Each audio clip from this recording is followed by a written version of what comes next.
आपण पाहताय महाधुरळा. हे आहे गोकुळचं श्रीखंड. अगदी जिभेवर रेंगाळणार. जिभेवरच नाही तर मनावरही रेंगाळणार. गोकुळ श्रीखंड, मनावर रेंगाळणार. आता ते आमचं तुटलेलं आहे, दोरी तुटलेली आहे. जनस्वराज्य पक्षाचे काही नमस्कार. महाधुरळा युट्यूब चॅनलमध्ये मी गुरु बाळमाळे आपल्या सर्वांचं मनापासून स्वागत करतोय. कोल्हापूर जिल्ह्यातील नगरपालिकांचा निकाल आता लागलेला आहे. सगळ्याच पक्षांना चांगली संधी यामध्ये मिळालेली आहे, म्हणजे सगळ्यांनीच खातं खोललेलं आहे. महाधुरळानं यापूर्वीच 2 दिवसापूर्वी बातमी दिली होती की यामध्ये सगळ्याच पक्षांना कोल्हापूर जिल्ह्यात नगराध्यक्षपद मिळणार आणि हा महाधुरळाचा अंदाज पुन्हा एकदा तंतोतंत खरा ठरलेला आहे. एकूण 13 नगरपालिका आणि नगरपंचायत होत्या, मग त्यातल्या 10 नगरपालिकांचा अंदाज आपण व्यक्त केला होता. त्यातले 7 अंदाज हे तंतोतंत खरे ठरलेले आहेत. बाकीच्या ठिकाणी काय होईल हे सांगता येत नाही असं आपण म्हणलेलं, पण 7 ठिकाणी हेच नगराध्यक्ष होणार असं म्हणलं होतं आणि ते 7 ठिकाणी नगराध्यक्ष झालेले आहेत.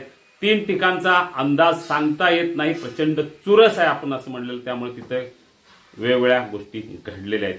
आज नगरपालिकांचा निकाल लागला. जनसुराज्य पक्षानं 4 ठिकाणी निवडणूक नगराध्यक्षपदी लढवली होती, तिथं 2 त्यांना मिळालेले आहेत. आपण पन्हाळा नगरपालिका कोणत्याही परिस्थितीत जनसुराजचा नगराध्यक्ष होणार असं म्हणलं होतं. त्यानुसार जयश्री तोरसकर पवार या जनसुराजच्या नगराध्यक्षा झालेल्या आहेत. त्यानंतर मलकापुरात ही जनसुराजना नगराध्यक्षपद मिळवलेलं आहे. रश्मी कोठावळे या तिथं नगराध्यक्ष झाले आहेत. भाजपनं 3 ठिकाणी नगराध्यक्षपद मिळवत घवघवीत यश मिळवलेलं आहे. आजऱ्यात अशोक चराटी हेच नगराध्यक्ष होणार असा अंदाज आपण व्यक्त केला होता. त्यानुसार अशोक चराटी हे नगराध्यक्ष झाले आहेत. त्यांनी मंजूर मुजावर यांचा पराभव केलाय. हुपरीत ही मंगलराव माळगी यांचीच नगराध्यक्ष होण्याची शक्यता अधिक आहे असं आपण म्हणलं होतं. त्यानुसार मंगलराव माळगी हे नगराध्यक्ष झालेले आहेत. चंदगडमध्ये भाजपनं खातं खोललेलं आहे. सुनील कानेकर हे भाजपच्या वतीनं नगराध्यक्ष झालेले आहेत. चंदगडमध्ये काय होईल हे सांगता येत नव्हतं, पण भाजपने तिथं बाजी मारलेली आहे.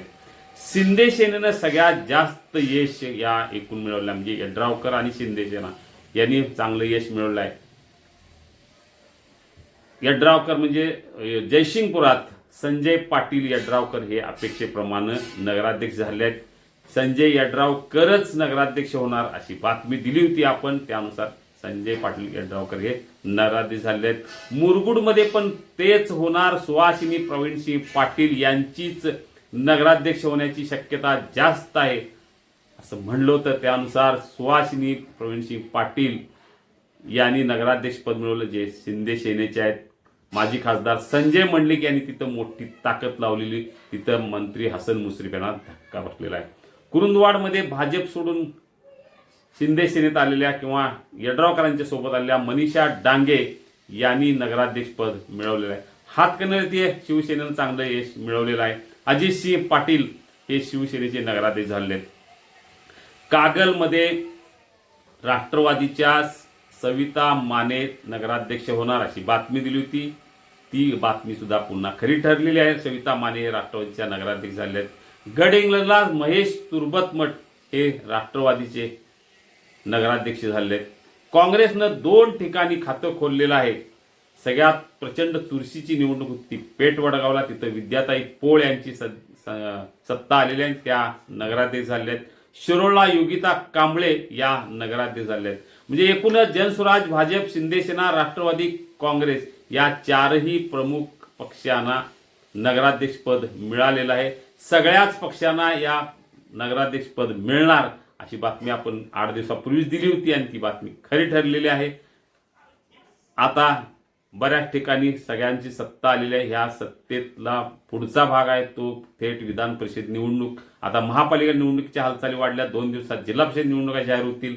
त्यामुळं एकूणच कोल्हापूर आता निवडणूकमय होणार.